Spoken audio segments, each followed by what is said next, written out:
probably heard of Starbucks. It's that chain of coffee houses which exists on what seems like every single street corner in the world. They have that logo. You know the one. Then there's the smell. That distinct, incredible Starbucks aroma. Not many places can claim to have such an iconic smell, but these guys have nailed it. However, one thing the company is known for that is less than desirable is its tendency to get deeply involved in various controversies. What appears to be a simple part of our daily lives is actually a fascinatingly complex organization with a rich history and a pack of disturbing little secrets that many people are completely unaware of. From its early racy logo to the recent president's boycott call, here are the dark secrets that Starbucks definitely does not want you to know. On March 30th, 1971, the three founders, Gordon Bowker, Jerry Baldwin, and Zev Siegel, opened Starbucks in a rented storefront near Seattle's Pike Place Market, with hardly any business experience and very little cash. They were confident, however, that once Seattleites discovered the joy of a great cup of coffee, they would be hooked, and they were absolutely right.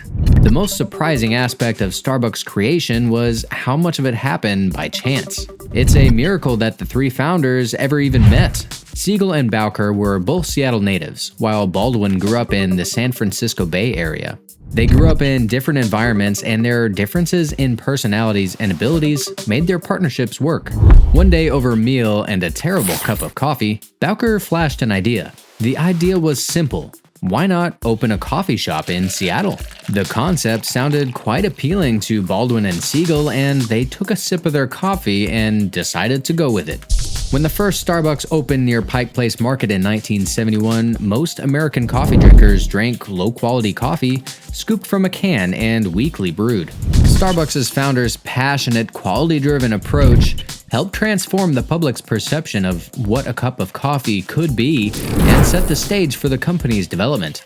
They began by selling coffee beans roasted by Pete's, a gourmet coffee company based in Berkeley, California, before they began to roast their own. For a decade, the few Starbucks locations sold only coffee beans, not coffee drinks. But those gourmet beans were popular and profitable. By 1982, the first Starbucks to sell brewed coffee opened its doors. Starbucks' logo is one of the most well-known in corporate history. Few things are as instantly recognizable as that white mermaid on her green background. However, that was not always the Starbucks logo. The original logo was brown and pictured the mermaid as topless. The two-tailed mermaid, based on an image found on a 16th century woodcut, was supposed to be as tempting as the coffee itself. Naturally, complaints were made and it drew a lot of negative feedback. But Starbucks didn't see a problem until the logo needed to be displayed prominently on the sides of delivery trucks. As a result, the logo was redesigned. The mermaid was given modesty and a new hairstyle, and the legendary modern icon was born. Nobody thinks about what the name Starbucks could possibly mean anymore. What's the point? After all, it's the name of a coffee shop, so everyone knows what it means. However, the name may have seemed strange once upon a time, and this is due to its origins in a very specific location. Starbucks' name was derived from Herman Melville's legendary novel, Moby Dick. In the book, Starbuck is the name of Captain Ahab's first mate on the Pequod, and he provides a calmer contrast to Ahab's obsessive nature. Starbucks, on the other hand, was the company's second choice of name. Gordon Bowker had intended to name the company Pequod, but his marketing partner Terry Heckler was not convinced. After presumably ruling out Ahab and Ishmael and Captain Boomer, the two decided to settle on Starbucks as the name. It's for the best, really. Do you know that Starbucks has a dress code? In fact, the company is quite strict on how employees can present themselves. The rules are like this. Hair must be kept natural, which means no bright colors like purple, pink, blue, or green. Rings are permitted, but only if they don't contain any stones. And say goodbye to your watches, bracelets, and wristbands because they're prohibited for food safety reasons. The apron must be kept clean, unwrinkled, and stain-free, while your shirt should be solid black or white and tucked in. Piercings should be small, and tattoos are only permitted if tasteful and not on the face or throat. Finally, all hats must bear the Starbucks logo, and all pants, shorts, and skirts must be khaki or black. Say hasta la vista to your blue jeans, hoodies, t-shirts, yoga pants, cowboy boots, canvas shoes, and even colognes and perfumes. Colognes and perfumes are strictly prohibited at Starbucks, which makes total sense if you think about it, because the only aroma they want lingering in your noses is that of freshly ground and brewed coffee. Even though you can't wear your favorite cowboy boots and cologne to Starbucks, they still employ approximately 141,000 people in the United States, with over 7,300 locations. But the coffee chain provides some benefits not commonly found in low-paying jobs. It has long been regarded as the ideal job for young students or single parents supporting themselves. However, an increasing number of reports indicate that the well-known Seattle firm makes life difficult for its employees.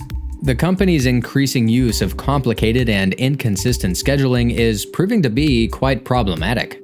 Because of this practice, a barista's hours can be posted with very little notice, forcing them to cancel plans and, as a result, denying them any ability to earn extra money from other sources. According to a nationwide survey of Starbucks employees, the company is failing to meet its commitment to provide predictable, sustainable schedules to its workforce. Starbucks' frontline employees bear the brunt of management's initiative to reduce store labor costs, which takes precedence over efforts to stabilize work hours, provide healthy schedules, and ensure employees have a meaningful input in their working conditions. Many Starbucks work schedules policies fail to reflect the company's human-centered values, while other policies aimed at promoting sustainable schedules have been implemented in an unsustainable way. Starbucks' labor situation has deteriorated, and it has gone from tight to absolute madness. Labor has been cut so drastically in corporate stores that a single call-off affects the entire day. And this happens often because managers are directed to cut shifts just to save money. Baristas that try to work more than 25 hours a week actually find it near impossible. And this is happening intentionally, undercutting baristas' hours, forcing them to now do the work of 2 or 3 people, just to save money. Starbucks now faces a lot of backlash on social media because of this, and quite rightly so. Starbucks used to be known for 2 things during the holiday season: extra sugary seasonal drinks and cups that celebrate the Christmas spirit. However, in 2015, the company decided to take a more non-denominational approach with their cups. They debuted simple red cups, rather than a Christmas-themed design. The company's vice president said in a statement about the cups that, "In the past, we used our holiday cup designs to tell stories. This year, we wanted to welcome the holidays with a design that is pure and welcoming of all stories." However, some customers were dissatisfied. They believed that political correctness was to blame for Starbucks' decision to remove Christ and Christmas from their cups. It sparked a movement to go into Starbucks and say your name is Merry Christmas, forcing employees to write it out on the cups. This issue was so big that it apparently reached a presidential candidate of the time, Donald Trump, who chimed in saying that, "In Trump Tower, I have one of the most successful Starbucks. Maybe we should boycott Starbucks. I don't know. Seriously, I don't care. If I become president, we're all going to be saying Merry Christmas again, and that I can tell you." The Christmas controversy was not Starbucks' worst. The worst happened in 2018. 2 black men were sitting at a Starbucks in a Philadelphia location, where they eventually were arrested for failing to make a purchase. Apparently, the store manager called the police and stated that the 2 men were sitting in the store without purchasing anything and refused to leave.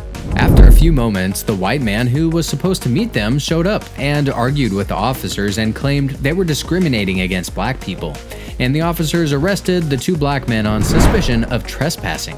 The arrest sparked an immediate backlash and racist cries, as well as boycotts and protests against the coffee chain. Starbucks issued an official statement apologizing to the 2 men arrested and saying, "Starbucks stands firmly against discrimination or racial profiling." Leaving aside the controversies, one thing everyone knows about Starbucks is that they're everywhere. You probably can see one right now, and if you can't, there's likely one just around the corner. But of all the Starbucks locations around the world, perhaps the most fascinating is the one deep inside the CIA headquarters in Langley, Virginia. The baristas who work at that branch, affectionately known as the Stealthy Starbucks, are subjected to a long list of background checks and interviews before being allowed to work there. And even after that, they are escorted by agents in and out of their work area. And no, before you ask, nobody gives their name at the counter.